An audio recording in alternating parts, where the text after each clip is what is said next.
हमारा आज का लेसन है उपनिवेशवाद और देहात।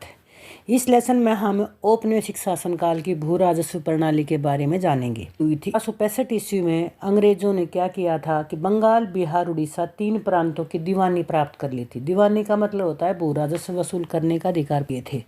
तो ये 3 बंदोबस्त कौन कौन से थे, हम इनके ऊपर डिटेल में चर्चा करेंगे। इनमें से जो पहला बंदोबस्त है वो हमारा बड़ा भी आता है और डिटेल में भी आता है। तो औपनिवेशिक शासनकाल में भू राजस्व के लिए 3 प्रणालियां थी। पहली है स्थायी बंदोबस्त, इसको इस्तमरारी बंदोबस्त भी बोलते हैं। दूसरी है रैयतवाड़ी और तीसरी है महालवाड़ी।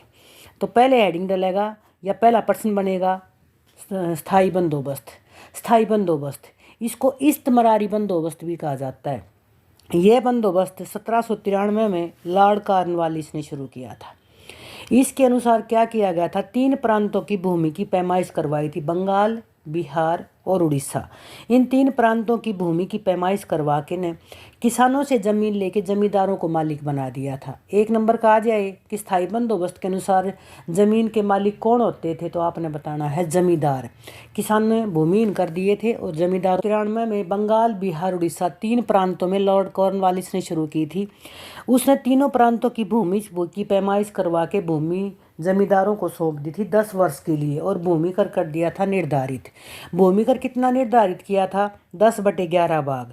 जमींदारों को भूमि कर का 10/11 भाग जो है वो सरकारी कोष में जमा करवाना पड़ता था। एक डेट फिक्स कर दी थी, तिथि निर्धारित कर दी थी। अगर उस तिथि को जमींदार जमा नहीं करवाते थे भूमि कर, तो उसकी जमीन के टुकड़े को बेच के न नीलाम करके न सरकार भूमि कर वसूल कर लेती थी। तो ये कानून था जिसके अनुसार भूमि कर लिया जाता था। उसको बोलते हैं, 1 नंबर का प्रश्न हो गया, ये सूर्यास्त कानून क्या था। सूर्यास्त कानून औपनिवेशिक शासनकाल में स्थायी बंदोबस्त से संबंधित एक कानून था। इस कानून के अनुसार यदि जमींदार निर्धारित तिथि को सूर्यास्त तक भूमि कर जमा नहीं करवाते थे, तो उसी दिन उसकी भूमि के टुकड़े का 1 भाग नीलाम करके सरकार भूमि कर वसूल कर लेती थी। ये था सूर्यास्त कानून। जबकि भूमि वही रहेगी जितनी उनको मिली है। कितने साल के लिए मिली है, 10 वर्ष के लिए। तो 10 वर्ष तक सपोज करो कि उनके पास 100 एकड़ ज़मीन है, तो उसमें से जो ना अगर वो नहीं दे पाया तो जितना बच गया उतनी भूमि, यानी मान लिया 1 एकड़ ज़मीन बेच दी, लेकिन कर वो 10 वर्ष तक 100 एकड़ ज़मीन पर ही प्राप्त करेंगे। तो इस प्रकार से सूर्यास्त कानून का सहारा लेकिन उन्होंने क्या किया था, अपनी आय बिल्कुल फिक्स कर ली थी। तो इस कानून की, इस इस्तमरारी बंदोबस्त की विशेषताएं क्या थी। पहली बात, इस व्यवस्था के अनुसार जमींदारों को भूमि का मालिक मान लिया गया था। दूसरा था कि किसानों से जमीन छीन ली गई तो किसान खेती और मजदूर बनकर रह गए थे। तीसरा, भू राजस्व की दर निश्चित कर दी गई थी। चौथा, सरकार की आय निश्चित हो गई थी, चाहे अकाल सूखा कुछ भी पड़े उनको तो 10/11 भाग मिलना ही मिलना है। ठीक है, तो भूमि कर क्या कर दिया था, निश्चित कर दिया था। और नेक्स्ट पॉइंट हम कह सकते हैं कि सरकार जो है जमींदारों और किसानों के मध्य कोई हस्तक्षेप नहीं करेगी। ये पहले ही करार कर दिया गया था कि जमींदार से किसानों से कितना ही वसूल करें, सरकार कोई हस्तक्षेप नहीं करेगी। तो ये इसकी विशेषता थी। पहली विशेषता बता दोगे कि जमींदार जमीन के मालिक हैं। दूसरा, भूमि कर कितना है, 10/11 भाग है। तीसरा कह देंगे इसमें सरकार की क्या होगी थी, इसमें निश्चित आय होगी थी। चौथा, हम कह सकते हैं कि भूमि कितने साल के लिए दी है, 10 वर्ष के लिए। भूमि कर क्या कर दिया है, निर्धारित कर दिया है। और सरकार किसानों और जमींदारों के बीच में कोई हस्तक्षेप नहीं करेगी। और किसान जो थे वो खेती हर मजदूर बनकर रह गई थी। ये थी स्थायी बंदोबस्त की विशेषता। दूसरा है स्थायी बंदोबस्त या इस्तमरारी बंदोबस्त के लाभ। तो देखो लाभ किसको होंगे, ये लाभ होंगे सरकार को। तो पहला लाभ, ये मार्समैन जैसे R.C. दत्त जैसे इतिहासकारों ने क्या कहा है कि इसके तकरीबन जो लाभ हुए थे वो सरकार को हुए थे। तो पहला लाभ क्या हुआ है स्थायी बंदोबस्त का, कि सरकार की आय निश्चित हो गई। क्योंकि उन्होंने तो बोल दिया कि 10 साल तक हमने तो उस डेट तक क्या चाहिए, कर चाहिए है। तो पहला है कि इससे सरकार की आय निश्चित हो गई। अब वो जो उनको एक निश्चित भूभाग पर राशि प्राप्त होने लगी थी, यदि नहीं मिलती थी, घटने बढ़ने का कोई डर ही नहीं रहा था। ठीक है, अगर नहीं मिलती थी तो भूमि को नीलाम करके ना उतनी राशि क्या कर लेते थे, प्राप्त कर लेते थे। तो सरकार की आय निश्चित हो गई। दूसरा क्या है कि उन्हें बार बार जो भूमि की पैमाइश करा कर सौंपा करते थे, तो बार बार भूमि की पैमाइश के झंझट से छुटकारा मिल गया था। अब 10 वर्ष के लिए किसान को जमींदार को दे दी है, तो अब कोई पैमाइश नहीं करनी 10 वर्ष तक के लिए। तो बार बार भूमि की पैमाइश के झंझट से छुटकारा मिल गया। तीसरा हम कह सकते हैं कि जो कर वसूल करने वाले अधिकारी थे अब उनकी भी आवश्यकता नहीं रही, अब जमींदार स्वयं जमा करेंगे। तो जो तीसरा पॉइंट हम कह सकते हैं इसमें कि भूमि कर इकट्ठा करने वाले अधिकारियों की आवश्यकता नहीं रही।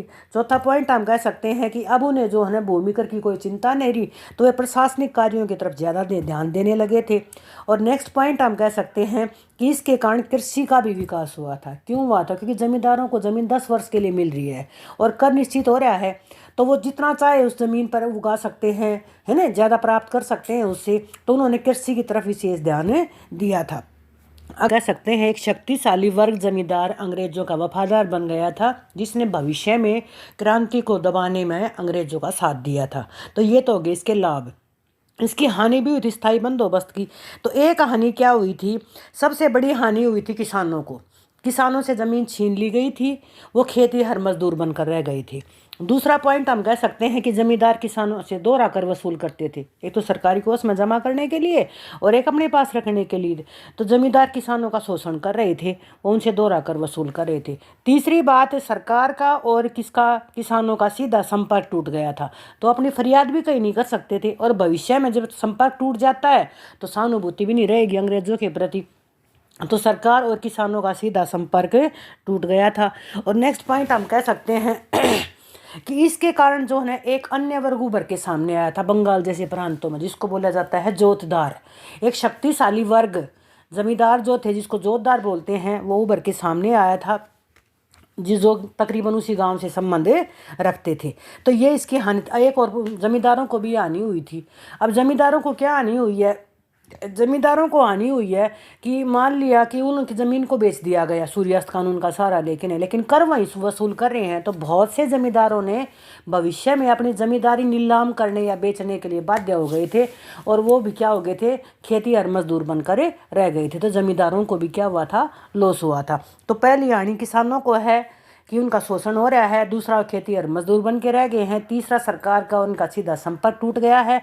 चौथा पॉइंट हम कह सकते हैं कि क्या कि ये जो है जमींदार सूर्यास्त कानून के कारण बहुत से जमींदार अपनी जमींदारी को बेचने के लिए बाध्य हो गए हैं। और एक पॉइंट सरकार को भी है कि बहुत से जमींदारों ने ऐसा भी किया था बेटा, जो अच्छे अच्छे क्षेत्रों में रहा करते थे, उन्होंने बंजर भूमि को तोड़ के कृषि योग्य भूमि में बदल लिया, जबकि कर किस पे दे रहे हैं? जो पहले निर्धारित है। तो इस प्रकार से सरकार को भी क्या हुई थी? हानि हुई थी। तो ये था हमारा इस्तेमारी बंदोबस्त। किसने शुरू किया है हम इसमें बता सकते हैं सारा। दूसरा हमारा है रेतवाड़ी। ब्रिटिश शासनकाल में दूसरा भू राजस्व प्रणाली जो थी वो थी रेतवाड़ी। रेत का शाब्दिक अर्थ होता है किसान। रेतवाड़ी बंदोबस्त 1820 ईस्वी में थॉमस मुनरो ने शुरू की थी। ये बंदोबस्त भी 3 प्रांतों में था। एक था मद्रास, दूसरा बम्बई और तीसरा असम। ये 51% पर था, जबकि स्थायी बंदोबस्त 19% पर था। ये शायद मैं छोड़ गई, इसको ध्यान रखना। ये 51% भूभाग पर लागू किया गया था। इस बंदोबस्त के अनुसार भूमि का स्वामी किसानों को, यानी कि रेत को मान लिया था। रेत मतलब किसानों को मान लिया था, और वो स्वयं भूमि कर इकट्ठा मतलब स्वयं भूमि कर राजकोष में, सरकारी कोष में जमा करवा दिया करते थे। लेकिन इसमें क्या था कि जो बीच का तो मध्यस्थ थे जमींदार, वो समाप्त कर दिए। फिर इसका लॉस क्या हुआ किसानों को? इसका लॉस ये हुआ कि एक तो दक्षिणी भारत में और वहाँ पर भूमि इतनी अच्छी नहीं है, जबकि सरकार ने भू राजस्व की दर बहुत ज़्यादा रखी थी। कितनी रखी थी? 45 से 55% तक भू राजस्व लिया जाता था। तो जब विषम परिस्थिति आती थी, बाढ़ सूखा काल पड़ जाया करता था, तो किसानों के लिए कर चुकाना मुश्किल हो जाता था और वे साहूकारों के चंगुल में फंस जाया करते थे। और एक बार साहूकारों के चंगुल में फंसने के बाद उनके लिए निकलना मुश्किल हो जाता था और वे अपनी भूमि गिरवी रखने के लिए बाध्य हो जाया करते थे। तो इस प्रकार से रेतवाड़ी बंदोबस्त के कारण भी क्या हुआ था? किसानों का शोषण हुआ था। तीसरा जो बंदोबस्त है वो है महालवाड़ी बंदोबस्त। रॉबर्ट बर्ड और थॉमसन ने किया था। मतलब ये था संयुक्त प्रांत, उत्तर प्रदेश को बोलते थे, मध्य प्रांत और पंजाब प्रांत में शुरू किया गया था बंदोबस्त ये। इसके अनुसार पूरे गांव को एक साझी इकाई मान लिया जाता था, और पूरा गांव इकट्ठा होकर मतलब अपनी जो गांव का जो मुखिया होता था उसको महाल बोलते थे, इसलिए मालवाड़ी नाम रखा था। ठीक है। तो गांव के समूह को क्या माना जाता था? महाल। और ये गांव का जो मुखिया होता था वो सामूहिक रूप से भूमि कर इकट्ठा करके सरकारी कोष में जमा करवा देता था। ये बंदोबस्त वास्तव में रेतवाड़ी और इस्तेमारी बंदोबस्त का ही मिश्रण था और दोनों से अच्छा भी माना जाता है। इसमें क्या होता था, यदि कोई किसान जमा नहीं करवा देता था तो ऐसे हालात में पूरा गांव सामूहिक रूप से जमा करवा देता था। लेकिन इसका भी एक किसानों को लॉस हुआ था। इसमें दर बहुत ज़्यादा थी, इसमें तकरीबन 55% ही थी। ठीक है, 55% से भी अधिक क्या था? भूमि कर था। तो अधिक भूमि कर होने के कारण किसानों के लिए कर चुकाना मुश्किल था और उनका क्या हो रहा था? शोषण हो रहा था। तो इस प्रकार से औपनिवेशिक शासनकाल में 3 जो भू राजस्व प्रणाली हैं, इन तीनों प्रणालियों का किसानों पर बुरा प्रभाव पड़ा था और किसान खेती और मजदूर बनकर रह गए थे। अगला प्रश्न जो आता है इसके अंदर आता है जोतदार। जोतदार कौन थे? अब देखो, एक मैं आपको बताती हूँ सूर्यास्त कानून का, उससे जोरदार समझ में आएगा आपको। मैंने आपको बताया कि सरकार ने भूमि कर जो है निर्धारित कर दिया 10 साल के लिए और भूमि की पैमाइश करके भी भूमि को सौंप दिया। लेकिन सपोज करो कि जमींदार चुका नहीं पाया, तो ऐसे हालात में जो स्थानीय बड़े बड़े किसान होते थे वो क्या करते थे? उस नीलाम की गई ज़मीन को स्वयं खरीद लिया करते थे और धीरे धीरे वो क्या हो गया? वो उसी गांव के हैं, जबकि जमींदार तो बाहर के होते थे, दूसरे गांव के होते। ये जमींदारों की नीलाम की गई जमीन को खरीद लेते थे और बड़े जमींदार बन जाते थे। छोटे जमींदार है ये। तो जोतदार कौन थे? 18वीं सदी में बंगाल और इसके आसपास के क्षेत्रों में धनी किसानों के वर्ग को जोतदार कहा जाता था। ये जोतदार थे, इनको अलग अलग नामों से पुकारा जाता था। इनको हवलदार भी कहते थे, इनको गोंटीदार भी कहा जाता था, इनको मंडल भी कहा जाता था। ये क्या करते थे? सूर्यास्त कानून में जो ज़मीन बिकती थी उस नीलाम की गई ज़मीन को स्वयं खरीद लेते थे। यद्यपि वे उसी गांव के थे तो गांव वाले इनके संपर्क में रहा करते थे। ये गांव वालों की मदद भी करते थे।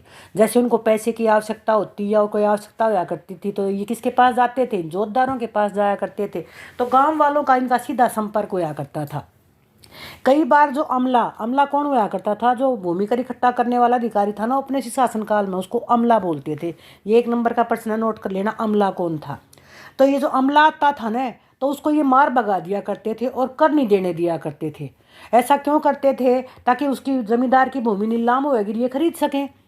तो ये अपने पास लठैत या लठियाल रखते थे और ये लठैत जो थे उस सरकारी अधिकारी को या जो मतलब भूमि कर इकट्ठा करने आता था उसको मार भगा दिया करते थे और जब भूमि नीलाम होती थी तो उस ज़मीन को स्वयं खरीद लेते थे। तो ये जोतदार थे, ये एक शक्तिशाली वर्ग बन गया था और गांव वालों का सीधा संपर्क होने के कारण इनका गांव में बहुत अधिक मान सम्मान भी हुआ करता था। क्यों होता था? क्योंकि ये गांव वालों की आवश्यकता पड़ने पर मदद भी करते थे। कई बार ये भू राजस्व इकट्ठा करने वाले कर्मचारियों का विरोध भी करते थे और भू राजस्व न देने के लिए भी गाँव वालों को राजी या खुश कर लेते थे। तो ऐसे हालात में जमींदारों थे 18वीं शताब्दी में बंगाल और इसके आसपास के इलाकों में धनी किसानों को क्या कहा गया था? जोतदार। ये वास्तव में छोटे जमींदार थे जिन्होंने नीलाम की गई जमीन को खरीद लिया था। ये जोतदार का हो जाएगा। एक